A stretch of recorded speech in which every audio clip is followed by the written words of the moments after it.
नमस्कार दर्शकों, जय श्री राधे राधे।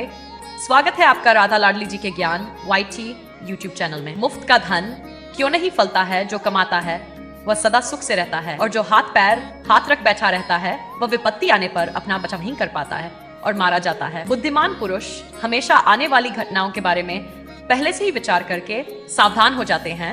उनके जीवन में कभी पछताने का और छाती पीटने का अवसर नहीं आता। दूसरी बात, सुखी के मौके पर जो धर्म पूर्वक सोचता है उसके जीवन में भी कभी पछताने का अवसर नहीं आता।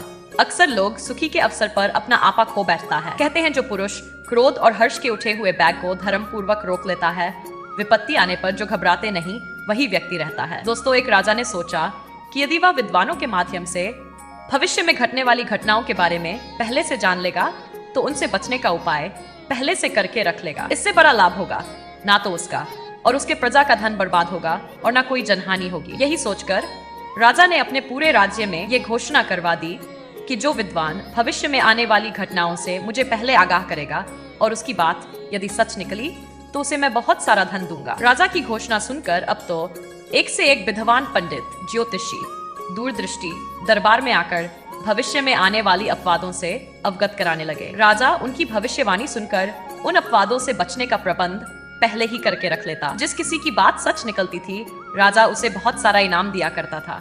इस प्रकार से राजा का नुकसान बहुत कम और फायदा अधिक होता था।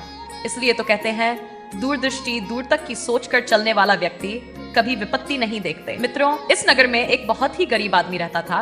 वह बहुत ही बदहाली का जीवन जी रहा था। एक दिन उसकी पत्नी ने कहा, जी तुम भी राजा के दरबार में जाकर क्यों ना कोई भविष्यवाणी कर दो। संयोग से यदि वो सच साबित हुई तो राजा हमें बहुत सारा धन देंगे, जिससे हमारी गरीबी दूर हो जाएगी। पति बोला, अरे भाग्यवान, मैं कौन सा ज्योतिष हूँ जो मेरी बात सच हो जाएगी। यदि मेरी बताई गई बातें झूठी निकली तो राजा मुझे उल्टा दंड देंगे। पत्नी के बार बार जिद करने पर वह गरीब आदमी राजा के पास जाने को तैयार हो गया। वह सोचता हुआ चल दिया कि मैं राजा से क्या कहूँगा। पत्नी ने तो जिद करके मुझे भेज दिया है। दर्शक बांधुओं, वह चलते चलते दोपहर हो गया।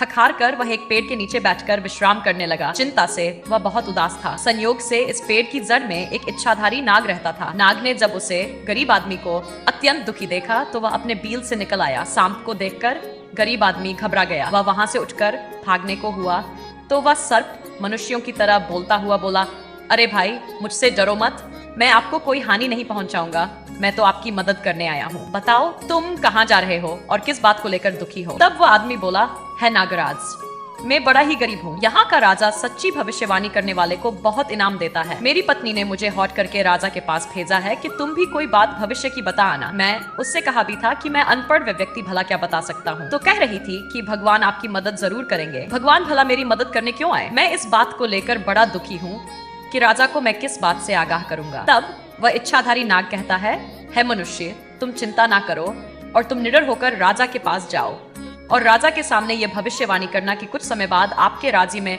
भयंकर आग लगने वाली है। आग से होने वाले नुकसान से बचने का उपाय आप अभी से करना शुरू कर दो। नाग की बात सुनकर वह आदमी तुरंत राजा के पास चला गया और सर्प ने जो जो भविष्यवाणी बताई थी वह राजा के सामने जाकर सुना दी। राजा ने तत्काल इस बात पर विचार किया और जगह जगह छोटे छोटे तालाब खुदवा करके उनमें पानी भरवा दिया। आग से निपटने की राजा ने पूरी तैयारी कर ली थी। कुछ समय उपरांत उस गरीब आदमी की बात बिल्कुल सच हो गई। राज्य में भयंकर आग लग गई। राजा की तैयारी पहले से थी, इसीलिए आग पर शीघ्र ही काबू पा लिया और भारी नुकसान होने से बच गया। राजा इस बात से बड़ा खुश हुआ। उसने उस गरीब आदमी को दरबार में बुलाकर सबके सामने उसे सम्मानित किया और बहुत बड़ी धनराशि उसे इनाम में दी। राजा ने सहानुभूति प्रकट करते हुए कहा, हे मनुष्य, तुम्हारी और कोई जरूरत हो तो हमसे निसंकोच होकर कह सकते हो। गरीब आदमी ने सोचा कि यह धन तो मुझे उस सर्प के कारण प्राप्त हुआ है। अगर राजा को किसी दिन पता चल गया कि यह भविष्यवाणी मैंने नहीं उस सर्प ने की थी तो राजा मुझे ये धन भी छीन लेगा और मुझे दंड भी देगा। क्यों ना राजा की सहयोग से उस सर्प को ही मरवा डालूं। यही सोचकर उस कृति आदमी ने राजा से कहा, महाराज, यदि आप और मुझे कुछ देना चाहते हैं, कुछ मेरी मदद करना चाहते हैं, तो कुछ मजदूरों को लकड़ियों का गट्ठा लेकर मेरे साथ भेज दीजिए। दर्शक बंधु, राजा ने तत्काल कुछ मजदूर उस आदमी के साथ भेज दिया। उस आदमी ने उस पेड़ के पास जाकर कहा कि यह एक सर्प का बिल है, यह आग इसी सर्प ने लगवाई। भविष्य में और कोई अनहोनी ना हो, इसीलिए सर्प को आग लगाकर खत्म कर दो। राजा के नौकर ने सारी लकड़ियां सर्प के बिल के ऊपर रखकर आग लगा दी। वह कृतघ्न मनुष्य धन लेकर अपने घर को चला गया। उसने सोचा, सर्प तो आग से जलकर मर ही गया होगा। राजा से इनाम में खूब सारा धन मिला था। इसीलिए उस धन को पानी की तरह उड़ाने लगा, बैठ के काम करने लगा। अधिक धन के चलते उसमें बहुत सारे अवगुण उत्पन्न हो गए, क्योंकि कहते हैं जिस धन को कमाने में आदमी की स्वयं की मेहनत नहीं लगती है, आदमी उसे व्यर्थ के कामों में अधिक खर्च करता है, उसका ठीक से उपयोग नहीं कर पाता। मुफ्त का धन मनुष्य को आलसी बनाता है। राजा से प्राप्त हुआ धन थोड़े ही दिन चला और उसके बाद फिर उसकी वही हालत हो गई जो पहले थी। धन न रहने पर वह अत्यंत दुखी रहने लगा। एक दिन उसकी पत्नी ने उसे फिर राजा के दरबार में जाने को कहा। वह आदमी फिर चिंता में पड़ गया कि पिछली बार तो सर्प ने उसने मुझे बता दिया था, अब तो उसे भी मैंने मार डाला, अब राजा से क्या कहूंगा। उसकी पत्नी बार बार उसे जाने को मजबूर कर रही थी। पत्नी के कहने पर वह फिर राजा के पास चल पड़ा। चलते चलते वह रास्ते में विश्राम के लिए एक पेड़ के नीचे बैठ गया। संयोग से मित्रों, वही सर्प उसके सामने प्रकट हुआ। सर्प को देखकर वह आदमी भय से कांप गया। उसने समझ लिया कि यह सर्प मुझे जीवित नहीं छोड़ेगा, मैंने उसके साथ अच्छा व्यवहार नहीं किया है। वह सर्प से पूछने लगा, है नागदेव, आपको तो मैं जलाकर मार डाला था, आप जीवित कैसे बच गए? तब सर्प ने बताया, भाई जब तुमने आग लगाई थी उस समय मैं बिल में ही नहीं था, बिल के अंदर आग नहीं पहुंच पाई, इसीलिए मैं बच गया। इस बार सर्प ने राजा से कहा, इस बार बहुत बड़ी बाढ़ आएगी, राजा से जाकर तुम यही बात कहो। तब उस आदमी ने राजा को बाढ़ आने की खबर सुनाई और बाढ़ से बचने का उपाय अपनाने के लिए कहा। राजा ने कई नदियों का निर्माण करवा दिया जिससे बाढ़ का पानी नदियों से होकर निकल जाए। ऊंचे ऊंचे बांध बनवा दिए। इधर जब बाढ़ आई तो राजा तो पहले से ही बाढ़ से बचने का उपाय किए बैठे थे।